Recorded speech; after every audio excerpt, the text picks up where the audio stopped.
अगर किसी शख्स को फर्स्ट टाइम डायबिटीज़ डायग्नोज़ हो जाती है, कि मोस्ट ऑफ द टाइम्स जो डायबिटीज़ डायग्नोज़ होती है, ये इंसिडेंटल फाइंडिंग्स में होती है। या तो पेशेंट को आस्माटिक सिम्पटम्स होते हैं, जैसे ज़ुबान खुश्क होना, पेशाब बार-बार आना, थकावट होना। कुछ सिम्पटम्स ऐसे भी होते हैं और कभी-कभी ज़रूरी नहीं है कुछ सिम्पटम्स हों, तो इंसिडेंटल फाइंडिंग्स देखा जाता है, तो प्री डायबिटीज़ है या डायबिटीज़ डायग्नोज़ हो जाता है। तो उस सूरत में फर्स्ट प्रायोरिटी यही होती है कि डॉक्टर्स के पास जब बोलते हैं तो डॉक्टर सबसे पहले ये बोलता है भाई आप अपना लाइफ़स्टाइल मॉडिफ़ाई करो और उसके बाद जो डाइटरी हैबिट्स हैं उसमें चेंज लाओ। लेकिन लाइफ़स्टाइल मॉडिफ़िकेशन में जो भी एक्सरसाइज़ेज़ हैं, वॉक है वगैरह उसके ऊपर मैंने कई दफ़ा ऑडियो वीडियोज़ बनाए हैं। एवं मैंने तो इतना भी बताया कि रिवर्स वॉकिंग भी कई दफ़ा करना पड़ता है। जब हम फॉरवर्ड वॉकिंग करते हैं, रिवर्स वॉकिंग में हफ़्ते में 2 दफ़ा करने की ज़रूरत होती है। लेकिन जब हम बोलते हैं भई आपको डाइट स्टाइल चेंज करना है, डाइटरी मॉडिफ़िकेशन करनी है, इमीडिएटली कई दफ़ा लोग समझते हैं बस मैं आज के बाद ये डाइट लूँगा, वो डाइट नहीं लूँगा, शुगर कंट्रोल हो जाएगी। इंटरनेट पे पढ़ने की कोशिश करते हैं, किसी से पूछना, सीनियर से, जूनियर से डिस्कस करना, क्या कौन-सी डाइट से शुगर कंट्रोल हो सकती है। आज का टॉपिक में बेसिकली एक जो हम आम तौर पे जो रोटियाँ खाते हैं, जिसको हम अ, खासकर मक्की की रोटी जिसको बोलते हैं, मेज़ और कॉर्न जिसको बोलते हैं या गंदुम की रोटी है, तो लोग स्विच करते हैं, सोचते हैं शायद गंदुम की रोटी मैं छोड़ दूँगा तो मक्की की रोटी खाऊँगा, शायद मक्की की रोटी से मुझे ज़्यादा बेनिफिट होगा, उससे शुगर कंट्रोल होती है। लेकिन आज मैं मक्की की रोटी और गंदुम की रोटी का आपस में इनका मुकाबला करके आपको दिखाऊँगा। आप ये एक नीचे डिस्प्ले वाला एक चार्ट जैसा है, ये थ्रू आउट देखते रहोगे और कंपेयर करते रहोगे कि किसकी फूड वैल्यू कितनी है।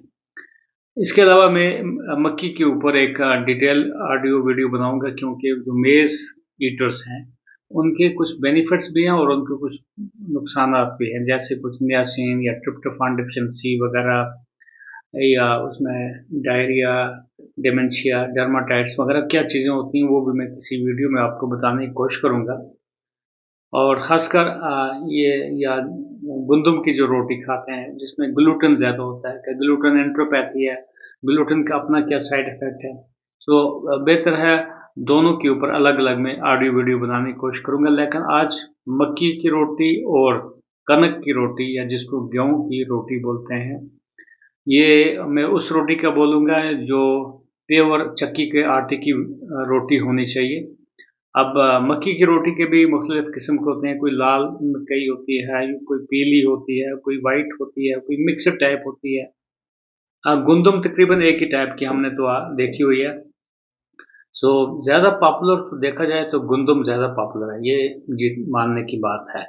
और जो मक्की की रोटी है वो कुछ पर्टिकुलर एरियाज़ में ज़्यादा होती है, ज्योग्राफिकल डिस्ट्रीब्यूशन जैसे देखें पहाड़ी बेल्ट्स में मक्की की रोटियाँ ज़्यादा यूज़ हो जाती हैं और हैबिट्स भी होती हैं।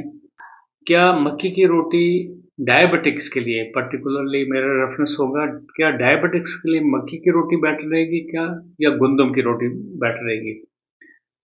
तो आप देख सकते हैं ये आपको मैं पहले एक चीज़ बताऊँगा अगर 100 ग्राम्स मक्की की रोटी लेंगे या उसके बनिस्बत 100 ग्राम्स गंदम की रोटियाँ भी लेंगे, तो हम मान लीजिए कि गंदम की 2 रोटियाँ मिला के तकरीबन 100 ग्राम्स होंगी और मक्की की रोटी थोड़ी बड़ी बन सकती है, तो वो एक 100 ग्राम्स की हम लेंगे, दोनों को कंपेयर करेंगे। तो सबसे पहले आप देख लेंगे जैसे इसमें जो मक्की की रोटी है इसके ऊपर जो कैलोरीज़ आप देख सकते हैं यहाँ पे आप नज़र मारेंगे तो 360 कैलोरीज़ होते हैं जो मक्की की रोटी है। इस तरीके से गंदम की रोटी में 340 कैलोरीज़ हैं, यानी कि कैलोरीज़ के हिसाब से गंदम की रोटी यहाँ पे जीत रही है। और कार्बोहाइड्रेट्स मैंने शॉर्ट में कार्ब्स लिखा है, तो मक्की की रोटी में 76.8 कार्बोहाइड्रेट्स हैं और गंदम की रोटी में 72 ग्राम कार्बोहाइड्रेट्स हैं। तो कहने का मकसद है कि क्या इम्पॉर्टेंट है, इसके आगे ये पॉइंट बहुत ज़रूरी है। यहाँ पे मक्की की रोटी जीत सकती है, ये फाइबर्स के हिसाब से जो देखा जाए, फाइबर्स जो हैं वो तकरीबन मक्की की रोटी में 13.4 ग्राम्स होते हैं। देखिए एक दिन में तकरीबन 25 से 30 या 35 ग्राम फाइबर चाहिए होती है। जो सटैटी जैसी करती है, पेट फुल करती है, समझो फाइबर का एंटी कॉन्स्टिपेटिंग का भी बेनिफिट होता है। इसी तरीके से जो गंदम की रोटी है उसमें 11 ग्राम फाइबर होगा सिर्फ। उसके बाद जब हम प्रोटीन का काम देखेंगे, प्रोटीन तकरीबन जो मक्की की रोटी है 6 ग्राम प्रोटीन होती है, यानी कि इसमें अच्छी अमाउंट में प्रोटीन है। लेकिन गंदम की रोटी में उससे ज़्यादा तकरीबन 13 ग्राम प्रोटीन्स है। तो गंदम की रोटी यहाँ जीतती है प्रोटीन्स के हिसाब से। उस तरीके से जो फैट्स हैं 3.5 ग्राम तकरीबन इसमें मक्की की रोटी में होता है और 2.8 ग्राम्स गंदम की रोटी में होता है, यानी कि फैट में कम है। लेकिन मोस्ट इम्पॉर्टेंट जो इसके आगे जो मैं बताना चाहूँगा, इसके अलावा जो डायबिटीज़ को मद्देनज़र रखते हुए मैं बताऊँगा कि ग्लाइसेमिक इंडेक्स जो है, यानी कि कितने टाइम पे अगर हम रोटी खाएँगे तो हमारा ब्लड शुगर शूट अप हो जाएगा। सिंपल बात, मैंने ग्लाइसेमिक इंडेक्स के बारे में या ग्लाइसेमिक लोड के बारे में अलग वीडियो बनाया हुआ है, तकरीबन आप वो देख सकते हैं, उसमें आपको और क्लैरिफिकेशन हो जाएगी। जो मक्की की रोटी है इसमें जो ग्लाइसेमिक इंडेक्स तकरीबन है ये 75 है, यानी कि बहुत ज़्यादा होता है, यानी कि डायबिटिक्स को जल्दी पीक करेगा, शुगर ज़्यादा राइज़ हो जाएगा। और उसके निस्बत अगर हम गंदम की रोटी को अगर देंगे तो उसका जो ग्लाइसेमिक इंडेक्स है कम है, 62 है। कंपैरेटिवली यहाँ पे गंदम की रोटी जो है, कनक की रोटी है, ये जीत जाती है। नॉर्मली हमें एक दिन में 225 से लेकर 325 ग्राम्स तकरीबन कार्बोहाइड्रेट्स होने चाहिए। तो वो भी हम जजमेंट कर सकते हैं कि एक रोटी में मान लो गंदम की रोटी में या मक्की की रोटी में 100 ग्राम्स में कितने कार्बोहाइड्रेट्स हैं, ये आप वहाँ पे डिस्प्ले आप स्टडी कर सकते हो। इस तरीके से हमें प्रोटीन दिन को 1 ग्राम पर केजी बॉडी वेट प्रोटीन चाहिए होती है। तो देखना है कि कितनी चपाती हमें खाने से कितनी प्रोटीन मिल सकती है। लेकिन ये प्रोटीन सिर्फ चपाती से या मक्की की रोटी से नहीं आनी चाहिए। इस तरीके से नॉर्मली जो फैट्स है तकरीबन 40 से 80 ग्राम पर डे फैट होना चाहिए। वो फैट भी इन रोटियों में होती है। ये एक डाटा यूएसडीए डाटाबेस से मैंने कलेक्ट किया है। बहुत रेफरेंसेस कलेक्ट करने के बाद, बहुत डिस्कशंस करने के बाद, बहुत सारे डाइटिशियन से भी मैंने डिस्कस किया और ख़ासकर गूगल से भी निकालने की कोशिश की है और प्रैक्टिकली भी इसको मैंने ब्लड शुगर्स रोटियां खाने के बाद, गंदम की रोटी खाने के बाद भी टेस्ट किए हैं पेशेंट्स को और मक्की की रोटी खाने के बाद भी टेस्ट किए हैं। मक्की की रोटी में जल्दी शुगर राइज हुआ और ज़्यादा राइज हुआ, तकरीबन 20 मिलीग्राम ज़्यादा राइज हुआ एज कम्पेयर टू गंदम की रोटी। सो जो उसमें डायबिटिक्स थे जिसने गंदम की रोटी खाई उनको ऑस्मोटिक सिम्टम्स इतने ज़्यादा नहीं हुए या ज़्यादा यूरिनेशन या पेशाब वगैरह आना या प्यास लगना उतना नहीं हुआ जितना उनको हुआ जो मक्की की रोटी खा रहे थे।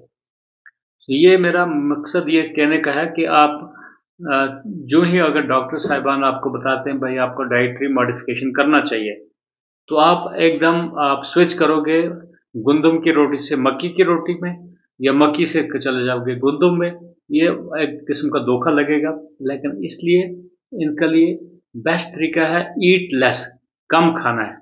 अगर आप जितनी आपकी एक्टिविटीज़ होगी उसी हिसाब से आपको खाने की ज़रूरत है। Eat less is most important than ज़्यादा खाने से बेहतर है कम खाना, जितना आपका मेटाबॉलिज्म की ज़रूरत है, जितना आपका एक्टिविटीज़ लेवल है।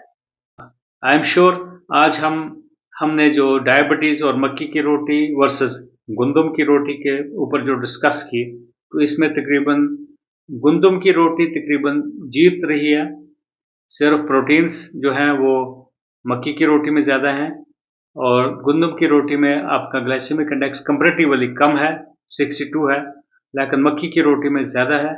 इसलिए अगर हम एक धोखा लगेगा कि हम उसी मक्की की रोटी खाने लग जाएंगे या स्विच करेंगे। सो अगर मल्टीग्रेन आटा खाएंगे तो अलग बात है।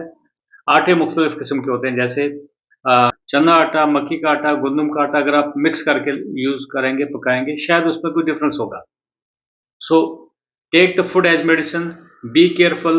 हम धोखे में नहीं लगने चाहिए कि हाँ वाकई जो मक्की की रोटी खाने से क्या हमारी शुगर कंट्रोल हो जाएगी, वो नहीं हो सकता है। सो इसलिए आपको वो चीज़ें केयर करनी है और डायबिटिक्स को अगर आपको मेडिसिन भी लेनी है तो मेडिसिन के साथ-साथ एक्सरसाइज भी करनी है और साथ में मक्की की रोटी कितनी लेनी है या गंदम की रोटी कितनी लेनी है, वो as per your calories, as per carbohydrate intake आप हर एक शख्स डिसाइड करेगा। आई एम श्योर मेरी ये छोटी-छोटी बातें आपको पॉज़िटिव लगेंगी और ये आपको ईज़ी बनाएँगे आपका लाइफ़स्टाइल और डाइटरी मॉडिफ़िकेशन में भी काम आएँगी। Till next video, all the best, खुदा हाफ़िज़।